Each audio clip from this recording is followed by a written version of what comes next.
Ito mga guys, ito ang blender at yan ang 1 cup of milk. Ito yung hiniwa kong isang pungkan, isang saging at isang mansanas. So bali, ilalagay ko to dito sa blender.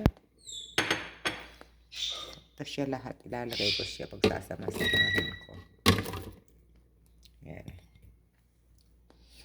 Na ano na kasi nilalagay namin yung saging, nilalagay namin sa rep, kaya naluluto siya. Alam mo bulok, pero hindi siya bulok. Naluto siya ng lamig. Tapos ibubuhos ko to siya. Yan. Isang. Tapos ganyan.